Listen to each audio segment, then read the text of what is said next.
All the bulls have been in the shed since September 1st and, at this stage, are eating 10 kilograms ration. They look to be thriving well.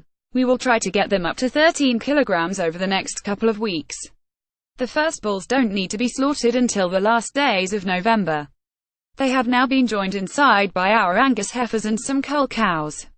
These heifers and cows will hopefully be slaughtered in 4,050 days. Calving has gone really well for us this year and we are now down to the last 10%, some of which are pretty close to calving.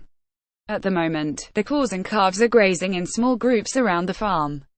But we will double these groups up to approximately 35 cows, as the calves get stronger, in preparation for the new breeding season. Calves have been dehorned and got their first bovipast and IBR vaccines. Some of the older calves are due their bovipast booster shot in the next few weeks and, as we amalgamate the groups, we will keep a record of the tag numbers of the calves, since they won't all be due their booster at the same time. The ground we reseeded is starting to green up, as we seem to have gotten a pretty good strike of grass. But I'd say the chances of getting a grazing off it now are slim.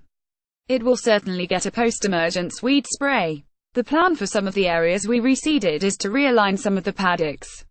When we originally paddocked this area, it tended to be just subdividing the fields and they ranged in size from 5 to 8 acres. Adjustments with a few adjustments and a few new fences, we intend making them all 4-acre paddocks. Luckily enough, we will have very little to do in terms of moving water troughs. The one thing I am thinking at the moment, which would make it a bigger job, is whether we need a farm roadway along the end of these paddocks. We don't need it for normal movement between paddocks, but I think it may be necessary if stock has to be brought to the yard. Since they are suckler cows, and won't be coming to the yard regularly, I think a grass track would suffice. At long last, we can finally say our harvest is finished, except for some straw that we still have to bale. It has certainly ended up very difficult for tillage farmers. The last crop we had to harvest was some spring oats. Although it wasn't flat on the ground, it was well broken down and weather-beaten. Luckily we had sprayed it off with Roundup a few weeks back, or it would have been a real struggle to harvest it. The losses on it turned it into quite a poor crop where it just about managed to break the 2-tack. So I don't think we will sow spring oats this coming year. We are going to opt for winter oats.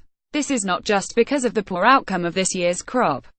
The main reason we sow oats is to put it into the diet for the fattening bulls, and spring oats just run that little bit too late, so it's not available at the beginning of their finishing period, especially when you include the 2 weeks it takes between treating with Mac salmon and being ready to feed.